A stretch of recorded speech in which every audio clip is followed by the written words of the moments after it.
नमस्कार, मैं मेघा सिंह। आज वक्फ कानून को चुनौती देने वाली याचिकाओं पर सुप्रीम कोर्ट में सुनवाई का दूसरा दिन था। आज दूसरे दिन किन किन बिंदुओं पर चर्चा हुई, इस पर हम बातचीत करेंगे। इस पर बातचीत करने के लिए हमारे साथ जुड़ चुके हैं मयंक, आज सुप्रीम कोर्ट में सुनवाई का दूसरा दिन था, तो किन किन बिंदुओं पर चर्चा हुई इसके बारे में देखिए, सबसे पहले तो हम ये बताएंगे कि सुप्रीम कोर्ट में इस वक्त ज़बरदस्त बहस हो रही है वक्फ कानून को लेकर, और दोनों पक्षों की तरफ से जो है वो अपनी राय रखी जा रही है। सॉलिसिटर जनरल जो है तुषार मेहता, उन्होंने सरकार का पक्ष रखा है, और सीनियर एडवोकेट जो है कपिल सिब्बल और अभिषेक मनु सिंह भी वो याचिकाकर्ताओं की तरफ से जो है अपनी बात रख रहे हैं। और देखिए, आज जो सुप्रीम कोर्ट में चर्चा हुई, ज़बरदस्त चर्चा हुई है। हर मुद्दे पर की दलीलें पेश की गई वक्फ के फेवर में और अगेंस्ट में। तो जो बड़ी बातें हुई वो हम आपको बताते हैं। देखिए, मूल रूप से तो ये समझना होगा कि 3 बड़े मुद्दे हैं जिनको लेकर सरकार ये चाहती है कि सुप्रीम कोर्ट में सुनवाई होनी चाहिए। पहला, अदालत द्वारा वक्फ बाय यूजर या वक्फ बाय डीड घोषित संपत्तियों को गैर अधिसूचित करने का जो अधिकार है वो किसके पास रहेगा।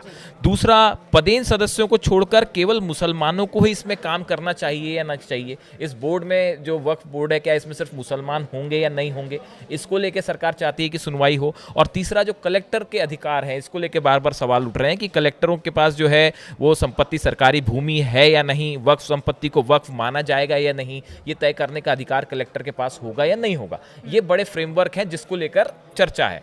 अब देखिए, आज जो कोर्ट में दलीलें रखी गई, उसमें जो याचिकाकर्ता थे उनकी तरफ से पिछले कल और आज में जो बड़ी बातें कही गई हैं, याचिकाकर्ताओं की तरफ से कपिल सिब्बल ने ये कहा है कि देखिए, ये सिर्फ 3 मुद्दे नहीं हैं, इन सिर्फ 3 मुद्दों पर चर्चा होगी ऐसा नहीं होना चाहिए, बल्कि ये सरकार ये तय नहीं करेगी कि कौन से मुद्दों पर चर्चा हो या ना हो। पूरे वक्फ कानून की संवैधानिकता पे ही चर्चा होनी चाहिए, ऐसा। दूसरी बात इन्होंने ये कही है कि 2025 के संशोधनों को वक्फ पर कब्जा करने के लिए डिजाइन किया गया है, ऐसा विपक्ष का कहना है। जो याचिकाकर्ता है उनका कहना ऐसा है कि ये जो नया वक्फ कानून आया है, इससे जो वक्फ की संपत्तियां हैं इस पे कब्जा करने की मंशा है, इसलिए इसे लाया गया है, ऐसा याचिकाकर्ता की तरफ से जो 5 याचिकाओं पर सुनवाई हो रही है। इसके साथ ही एक बड़ा मुद्दा जो कपिल सिब्बल की तरफ से उठाया गया, याचिकाकर्ता की तरफ से उठाया गया, कि 5 साल तक इस्लाम का पालन करने वाला व्यक्ति ही वक्फ बना सकता है।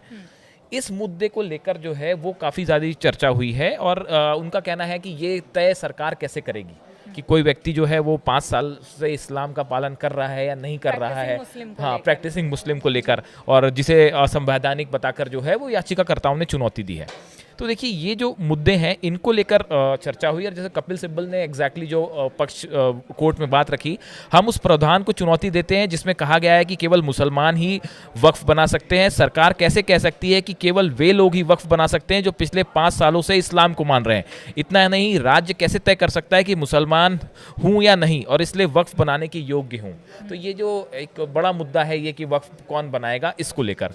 अब देखिए, जो सॉलिसिटर जनरल है तुषार मेहता, इनकी तरफ से जो बड़ी बातें आज कोर्ट में कही गई, इनका कहना ऐसा है कि कोई जमीन सरकार की है या नहीं, ये तय करने का अधिकार कोर्ट के पास ही होगा, और अगर कोई संपत्ति अगर वक्फ की घोषित कर भी दी गई है तो भी सरकार उसको वापस ले सकती है। ये तुषार मेहता की तरफ से कहा गया। दूसरी बात, उन्होंने ये कहा कि अगर कोई जमीन सरकारी है या नहीं, इसको लेकर अगर कोई विवाद होता है तो उसमें जो पक्ष होगा वो कोर्ट में जा सकता है, और ये बात कोर्ट में तय होगी कि भाई ये जमीन जो है सरकार की है या वक्फ की है।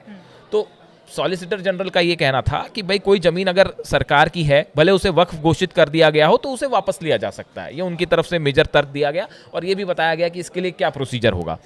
उसी तरह उनका एक बड़ी दलील जो सरकार की तरफ से जो सॉलिसिटर जनरल ने रखी है वो ये कि वक्फ इस्लामिक सिद्धांत है, इसमें तो कोई शक नहीं है, वो मान रहे हैं, लेकिन वक्फ को वो इस्लाम का अनिवार्य हिस्सा नहीं मान रहे हैं। ये सॉलिसिटर जनरल ने आज कहा कि ये वक्फ का कोई जो है वो अनिवार्य हिस्सा नहीं है, ये इस्लामिक सिद्धांत तो है, इस्लाम का सिद्धांत है, लेकिन उसको ये वक्फ का अनिवार्य हिस्सा नहीं मान रहे हैं। अब देखिए, कुल मिला के दोनों पक्षों की तरफ से सुप्रीम कोर्ट में जबरदस्त बहस हुई। कल भी पहले दिन भी ये बहस हुई थी, आज दूसरे दिन भी बहस हुई है और कल फिर इस पे सुनवाई जारी होगी। करीब 7 घंटे का टाइम टोटल सुप्रीम कोर्ट ने इस पे सुनवाई के लिए जस्टिस बी आर गवई और जस्टिस ए जी मसीह की जो बेंच है उन्होंने इस पे करीब 7 घंटे का टाइम तय किया है। तो इसमें कल करीब 3 घंटे सुनवाई हुई थी, बाकी की आज हुई है, कल इसमें फिर सुनवाई होगी। अब देखिए, इसने सिब्बल ने एक बात और बड़ी बात कही थी कि सरकार धार्मिक संस्थाओं की फंडिंग नहीं कर सकती, मस्जिद में मंदिरों की तरह 1000-2000 करोड़ के चढ़ावे नहीं होते। इस पर चीफ जस्टिस ने कहा, मैं मंदिर भी गया हूं, दरगाह और चर्च भी गया हूं, हर किसी के पास चढ़ावे का पैसा है। हालांकि फिर सिब्बल ने कहा, दरगाह दूसरी बात है, मैं मस्जिदों की बात कर रहा हूं। तो इस तरह से हर एस्पेक्ट पे जो है वो एकदम तीखी बहस हो रही है। और कल देखिए, सुप्रीम कोर्ट की तरफ से ये बात कही थी कि अगर आप इस पे स्टे चाहते हैं किसी भी तरह का, तो इसके लिए आपको कॉन्क्रीट जो है दलीलें सामने रखनी पड़ेगी। हाँ, और भी स्ट्रांग अपना केस बनाना पड़ेगा। ये चीफ जस्टिस की तरफ से कल एक रिमार्क्स आए थे। तो देखिए, कुल मिला के अभी जो 2 दिन की बहस हुई है, इसके बाद अभी ये कहना साफ नहीं है कि वक्फ को लेकर, वक्फ कानून संशोधन कानून को लेकर जो है वो आगे अब क्या होगा।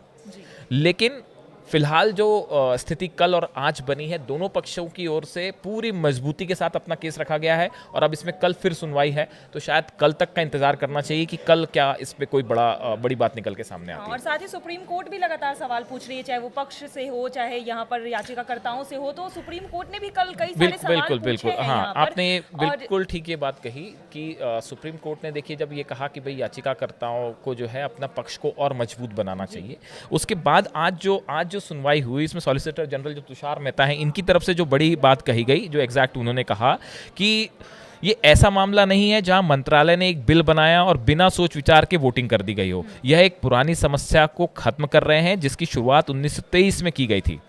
और जो याचिकाएं जितनी दायर की गई हैं, वो उन याचिकाओं में जो ये सॉलिसिटर जनरल है, इनका कहना है कि इसमें जो याचिका दायर की है, ये उन लोगों ने दायर की है जो वक्फ की संपत्ति के अधिग्रहण या न अधिग्रहण से प्रभावित नहीं हो रहे, वो इस पूरे मैटर से जो है सीधी तरह से जुड़े हुए भी नहीं है। और सॉलिसिटर जनरल ने ये भी कहा कि जेपीसी की 96 बैठकें हुई हैं, इसमें 97 लाख लोगों से सुझाव लिया गया है और जिस पर बड़ी सोच समझ कर काम किया गया है। तो सरकार का कहना ऐसा था कि ये जो वक्फ कानून है, ये कुछ ऐसा नहीं है कि जो अचानक से जो पेश कर दिया गया, इस पे हर पक्ष से, बड़े लोगों से जो है वो राय ली गई, हर पक्ष से सलाह मशविरा किया गया, उसके बाद ये कानून रखा गया। अब कपिल सिब्बल की तरफ से और अभिषेक मनु सिंघवी की तरफ से जो दलीलें हमने बताई आपको कि ये सामने रखी गई हैं, तो अब इसको लेके बड़ी जबरदस्त बहस देखने को मिल रही है। कल शायद इस पे कोई बड़ा फैसला आ सकता है। जी बिल्कुल, वक्फ कानून के सुनवाई को लेकर आज दूसरा दिन था, लगातार चर्चा चल रही है, सत्ता पक्ष अपना पक्ष रख रही है सामने, वहीं कपिल सिब्बल भी याचिकाकर्ताओं के पक्ष को मजबूती से रखते हुए सामने नजर आ रहे हैं। और सुप्रीम कोर्ट भी कई सारे सवाल जो है दोनों पक्षों से पूछ रही है और कल